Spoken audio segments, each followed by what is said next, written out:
Hello and welcome to my channel learning time. मैं doctor Suruchi Tiwari.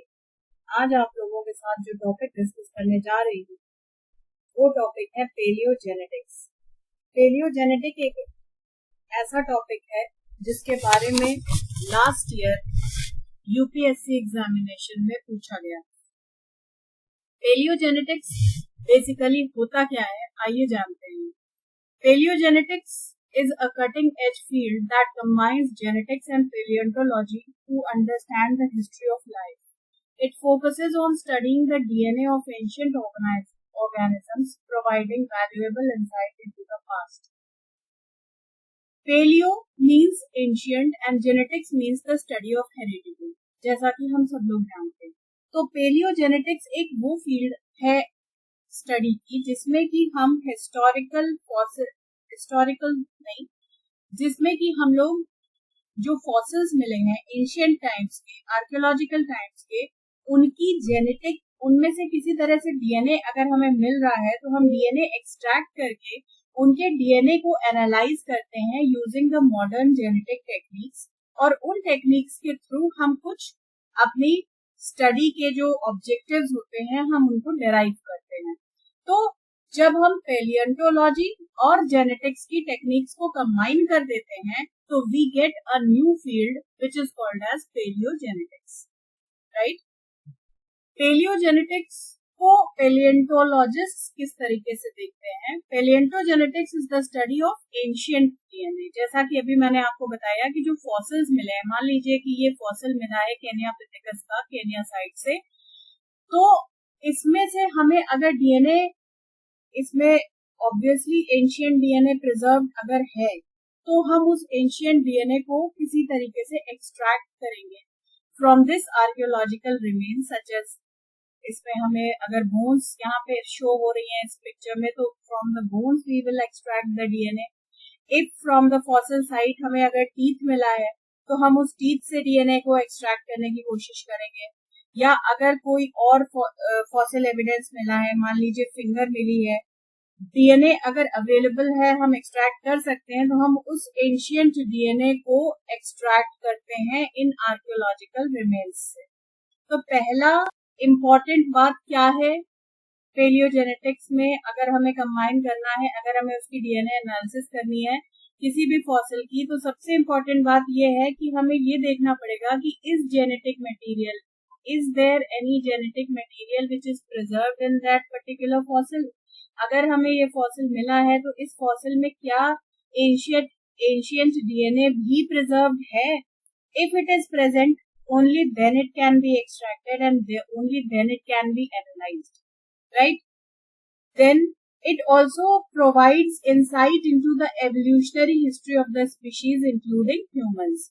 अगर ये एंशिएंट डीएनए हमें मिल जाता है तो उसका फायदा क्या होगा? उसका फायदा हमें मिलेगा हमारी एवोल्यूशनरी पाथ को ट्रैक करने के लिए हम उसे यूज कर सकते हैं। If there is on the basis of the similarities and the differences present in the DNA, we can conclude that these two fossils are closely related. If they are very different, then we can say that no, there are so many differences, so they are not related, they are differentiating from this point. तो evolutionary history में हमें बहुत help मिल सकती है paleogenetics से। Then we can also know the migration patterns. जहां पर जो फॉसिल्स मिले हैं उन फॉसिल्स में से अगर हम डीएनए एक्सट्रैक्ट करके उनको एनालाइज करते हैं तो हम ये पाथ, और अगर कॉमन डीएनए सैंपल्स हमें किसी पर्टिकुलर माइग्रेशन पाथ पे मिल रहे हैं तो हम ये डिराइव कर सकते हैं उससे कि ये probably this was the path, migration path of the ancient population. अब बात आती है कि हम एक्सट्रैक्ट करेंगे तो करेंगे कैसे? एंशिएंट डीएनए को एक्सट्रैक्ट करना एक बहुत ही कॉम्प्लेक्स प्रोसेस है, it is not very simple. Researchers use specialized techniques to isolate and purify DNA from the degraded samples. अब जो हमें सैंपल मिल रहा है डीएनए का एंशिएंट, इतने पुरानी साइट से, 1000 years ago, 44,000 years ago पुरानी साइट से अगर हमें मिल रहा है तो आइसोलेट करना, उसको प्यूरिफाई करना और उसको एग्जामिन करना कि ये डिग्रेडेड तो नहीं है, ये पूरा परफेक्ट है कि नहीं है, ये एक बहुत ही कॉम्प्लेक्स प्रोसेस है। और इन चैलेंजेस को के साथ साथ एक ये चैलेंज भी होता है कि कहीं वो जो सैंपल हमें मिल रहा है, ये सैंपल कहीं कंटामिनेटेड तो नहीं है, इज इट प्योर? तो डिग्रेडेड नहीं होना चाहिए उस सैंपल को, कंटामिनेटेड नहीं होना चाहिए उस सैंपल को, वो प्रिजर्व होना चाहिए। These are the basic requirements of extracting the ancient DNA. Now sample collection हम कहाँ कहाँ से कर सकते हैं डीएनए का? हम कलेक्शन कर सकते हैं from the bones, from the teeth and other remains that are carefully collected from the archaeological sites. Archaeological sites पे जो bones, teeth और other remains हैं, हम उनमें अगर ancient DNA preserved है तो हम उसमें से sample collection कर सकते हैं। Then comes extraction of DNA. Extraction कैसे करेंगे? By using the specialized techniques that are employed to extract and purify DNA from the degraded samples. अब इन सैंपल्स में से हम स्पेशलाइज्ड टेक्निक्स को यूज करते हुए किसी तरह डीएनए को एक्सट्रैक्ट करेंगे। अब एक्सट्रैक्शन जब हमने कर लिया, तब नेक्स्ट प्रोसेस क्या आती है? नेक्स्ट आती है हमारी थर्ड प्रोसेस, सीक्वेंसिंग की। अब जब हमने एक छोटा सा डीएनए का पार्टिकल ले लिया, तो अब हमें उसकी सीक्वेंस पता करनी है। अब हमें उसकी सीक्वेंस पता करने के लिए हाई टेक्नोलॉजी का यूज करना है, generating massive amount of genetic data. High tech उसकी हम सारी अमीनो एसिड्स किस तरीके से न्यूक्लियोपेप्टाइड्स उसमें लगे हुए हैं, वो किन प्रोटीन्स को कोड कर रहे हैं, किस तरीके से वो सारा डेटा हम एनालाइज करते हैं using the techniques of DNA sequencing. अब आ जाइए एनालाइजिंग ऑफ जेनेटिक डेटा पे। Once the DNA is sequenced, अब हमने क्या किया था? हमने सबसे पहले एक्सट्रैक्ट किया, सैंपल कलेक्ट किया, पहले आइडेंटिफाई किया एंशिएंट डीएनए को, फिर हमने उसमें से सैंपल कलेक्ट किया, फिर हमने डीएनए एक्सट्रैक्शन किया, देन एक्सट्रैक्शन के बाद वी डिड सीक्वेंसिंग। सीक्वेंसिंग के बाद जो प्रोसेस आती है वो आती है आपकी जेनेटिक डेटा को एनालाइज करने की process by using the bioinformatics tools. Bioinformatic के जो टूल्स हैं उनको यूज करते हुए हम उस डेटा को एनालाइज करते हैं, and they compare the genetic sequences of those of the modern population and the species to understand evolutionary relationship and genetic variation. हम जिस स्पीशीज की स्टडी कर रहे हैं, जिसका फॉसिल हमें मिला है, हम उसको कंपेयर करते हैं किसके साथ? थ्रू द मॉडर्न पॉपुलेशन के डीएनए के साथ। और उसके बाद what do we derive from it? We derive the evolutionary relationships between the two and we also derive the genetic variations, किस तरीके से जेनेटिक वेरिएशन इन दोनों स्पीशीज में प्रेजेंट है। अब उसके लिए हमें फाइलोजेनेटिक एनालिसिस करनी पड़ती है। Researchers use phylogenetic analysis to study evolutionary relationship between the ancient and the modern species. अब जो फाइलोजेनेटिक पोजीशन है उनकी, on the basis of the cities and the differences, we will determine that the species in question, and by comparing it to the modern population, we will derive the phylogenetic tree. जितने similarities है उतना वो human population के close है, जितनी dissimilarities है उतना वो human population से दूर है।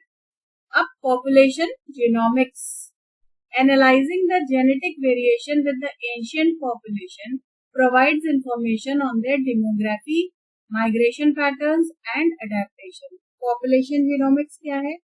पॉपुलेशन में किसी भी जीन का जो प्रेवलेंस है, उसका जो पैटर्न है, उसका जो डिस्ट्रीब्यूशन है, उसको हम स्टडी करते हैं। तो उसकी हेल्प से हम वहाँ की डेमोग्राफी के बारे में जानकारी ले सकते हैं, वहाँ के माइग्रेशन पैटर्न को देख सकते हैं और अडेप्टेशंस का भी पता लगा सकते हैं कि व्हाट आर द अडेप्टेशंस।